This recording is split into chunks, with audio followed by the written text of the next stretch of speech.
The dreams just will not go away. Continuation Part 2. She awakes from unsettling dreams that repeat each time. Not exactly the same specific content each time, more like viewing a mountain peak from various sides. She tried everything: therapy, meditation, yoga, drugs, running, even sex, but nothing stops the dreams.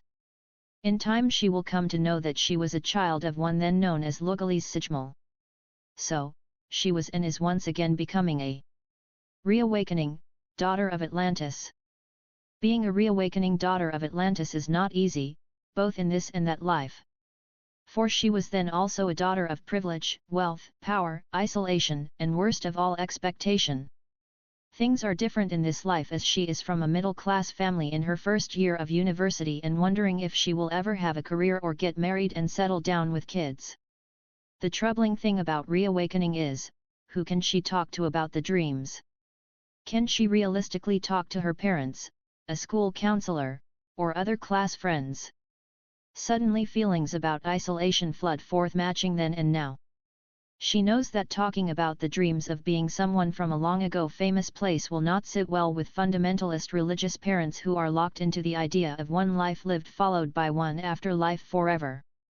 Will ideas of having a distinct past life cast her into a kind of present-day hell of being thought of as being weird? Will she experience rejection, denunciation, claims of wickedness, or professional assessments of mental illness or insanity? There are also flickers of actually having died in the fall of the island, but like recovery from an injury involving pain, she does not remember the actual pain itself, only that there was an instant of pain and that it happened and was over. Being a privileged daughter carried its own issues of anxiety and identity. Is she herself or is she her father's daughter? There is a difference. She reflects on other women of today, like the attractive heiress to the fortune of an owner of a famous chain of high-end hotels. Might there be a lesson to learn from her on how to survive being in the spotlight or ignoring online social criticism? Hi, Alan, here. Hello readers, or am I supposed to say dear readers?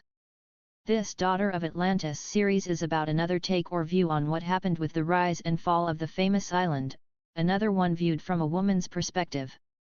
My other series on Lycindia, the woman who survived the fall but was afterwards forced to walk off a cliff edge to her death, comments on aspects of what life was like for some of those who lived on the island at or after the time of the fall. Except for the story words of Lugalis Sijmal, LG, himself, I am not pursuing a Son of Atlantis-like series, as LG's rendition is that story. The text of the first short comes across like a one-page film treatment, the words given by a promoter to a movie studio head where an idea for a new film is pitched for consideration. I deliberately did not start off with the video short with the words of Daughter of Atlantis, as a Yoda-like approach seemed more important at the time. Also, like words to many songs, it is the ending words are what remain or stick in a listener's mind after the song has concluded. For an example of this, see the video on This Flight Tonight, the Nazareth rendition for Gothany Bay. Of course, subsequent YT shorts or longer text videos with have the requisite Daughter of Atlantis heading. I have some thoughts and ideas of what might follow next, so if you want to pitch in and make suggestions, please do so in the comments section below the description. Future topics to explore and expand upon. So, what does she discover?